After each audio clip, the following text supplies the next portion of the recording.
హరిహర వీరమల్లు సినిమాకి వీకెండ్స్‌లో విపరీతంగా వసూళ్లు పెరిగిపోయాయి. సో, అప్పటి వరకు కూడా first day, second day collection చూసుకుంటే కొంతమంది సెకండ్ డేకొచ్చేసరికే విపరీతంగా కలెక్షన్‌లు పడిపోయాయి. ఇంకా బ్రేక్ ఈవెన్ కూడా దాటల్లే, సినిమా అయిపోయిందిలే, పని అయిపోయిందిలే అని అప్పటి వరకు ఎవరైతే నెగెటివ్‌గా రూమర్స్ చెప్పారో వాళ్ళు ఈ యొక్క విషయాన్ని కూడా ఎలివేట్ చేశారు. కానీ వీకెండ్స్‌లో వచ్చినటువంటి ఈ యొక్క విపరీతమైనటువంటి వసూలు చూస్తా ఉంటే ఖచ్చితంగా సినిమాలో కంటెంట్ ఉంటే ఎవరు కూడా ఆపలేరు అనే విషయం మాత్రం వాళ్ళు ఎవరైతే నెగెటివ్‌గా మాట్లాడుతున్నారో వాళ్ళు అర్థం చేసుకోవచ్చు.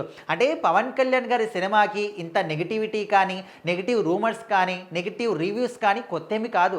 ఎందుకంటే ఇది పీరియాడిక్ డ్రామా సినిమా కావచ్చు, ఒక మాస్ సినిమా కావచ్చు, కమర్షియల్ సినిమా కావచ్చు, ఏ సినిమా అయినా కూడా పవన్ కళ్యాణ్ గారి సినిమా వచ్చిందంటే దానికి డెఫినెట్లీ కూడా ఈ విధంగా రూమర్స్ స్ప్రెడ్ చేస్తూనే ఉంటారు. మనము ట్రైలర్ వచ్చేంత వరకు కూడా చూసాం. అప్పటి వరకు ఎంతోమంది రకరకాలుగా ఎన్నో రకాలుగా ట్రోల్ చేశారు.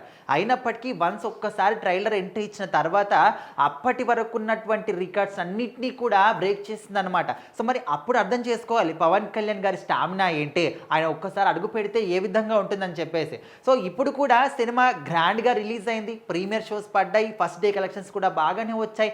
అయినప్పటికీ కూడా కొంతమంది కావాలని కూడా ఈ సినిమాలో అక్కడ ఒక చోట పుల్ల ఉంది, ఇంకో చోట పుల్ల లేదు, ఇంకో చోట చెట్టు ఉంది, ఇంకో చోట చెట్టు లేదు. సో ఈ విధంగా అంటే అందులో ఎక్కడో ఉన్నదాన్ని తీసుకొచ్చి బయటికి చెప్తున్నారు తప్ప ఆ సినిమాలో విషయం ఏంటి, ఓకే ఉండొచ్చు, ప్రతి ఒక్క సినిమాలో కూడా అక్కడక్కడ తప్పులు ఉంటాయి. రాజమౌళి గారి లాంటి ఒక గొప్ప దర్శకుడి సినిమాలోనే అక్కడక్కడ చిన్న చిన్న మిస్టేక్స్ ఉంటూ ఉంటాయి. సో కానీ ఆ మిస్టేక్స్ చెప్తున్నారు ఓకే, బట్ దాంతోపాటు సినిమా స్టోరీ ఏంటి, ఏం చూపించారు, మనం ఏం తెలుసుకోవాలి, ఒక సినిమా వచ్చినప్పుడు దాని నుంచి ఎంటర్టైన్ తీసుకోవాలి. ఎంటర్టైన్తో పాటు ఇలాంటి పీరియాడిక్ డ్రామా సినిమాలు వచ్చినప్పుడు ఆ సినిమాలో ఏ స్టోరీ చూపించారు, దేన్ని బేస్ చేసుకొని చూపించారు, ఆ సినిమా వల్ల మనం ఏం నేర్చుకోవాలి, అప్పట్లో చూడలేనిది ఇప్పుడు ఈ సినిమా ద్వారా మనం చూసి నేర్చుకోవాలి, మన పాస్ట్ ఏ విధంగా ఉండింది, మన చరిత్ర ఏంటి.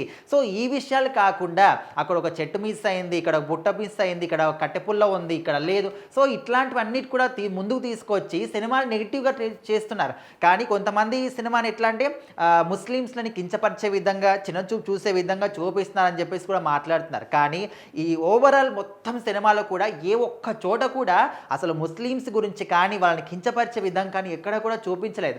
ఓన్లీ ఏంటంటే ఔరంగజేబులో అంటే ఔరంగజేబు ఏ విధంగా చేశాడో, మన హిందూ దేవాలయాల్ని ఏ విధంగా మట్టుపెట్టించాడు, ఏ విధంగా ధ్వంసం చేశాడు, విగ్రహాలను ఏ విధంగా ధ్వంసం చేశాడు అనే విషయాన్ని చూపించారు. సో ఖచ్చితంగా ఇది జరిగింది కాబట్టి చూపించారు. కావాలంటే చరిత్రలోకి వెళ్ళి పుస్తకాలు చదివి, గ్రంథాలు చదివి తెలుసుకోండి అప్పట్లో ఔరంగజేబు అనే ఒక వ్యక్తి ఏ విధంగా చేశారు మొఘలుల సామ్రాజ్యంలో అని చెప్పేసి. సో ఆ విషయాన్ని చూపించారు తప్ప ఇంకా ఎక్కడ కూడా వాళ్ళని తగ్గించాలని కూడా ఇక్కడ చూపించలేదు. సో మొత్తానికి ఈ సినిమా మనము 3 రోజుల కలెక్షన్లో చూసుకుంటే మనకు సాటర్డే రోజు, వీకెండ్ రోజు మాత్రం విపరీతంగా పెరిగిపోయాయి. అండ్ ఫస్ట్ డే కలెక్షన్స్ మనం చూసుకున్నాం ఓవరాల్గా, అండ్ 70-75 మధ్యలో గ్రాస్ వసూలు చేసిందని చెప్పేసి. ఇంకా సెకండ్ డేకి వచ్చేసరికి ఫ్రైడే రోజు ఓన్లీ 8 కోట్ల వరకే గ్రాస్ వచ్చిందని చెప్పారు.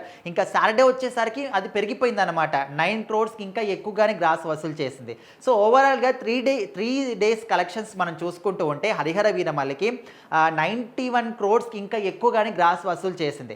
ఇంకా సండే రోజు కలెక్షన్స్ మనకు తెలిస్తే డెఫినెట్లీ 100 crores దాటిపోతుండొచ్చు. డెఫినెట్లీ 4 రోజుల్లోనే 100 crores క్లబ్లోకి మన పవన్ కళ్యాణ్ గారు ఎంట్రీ ఇచ్చేశారు, అడుగు పెట్టారని చెప్పేసి మనము నెక్స్ట్ రేపు దీని గురించి మాట్లాడుకోవచ్చు.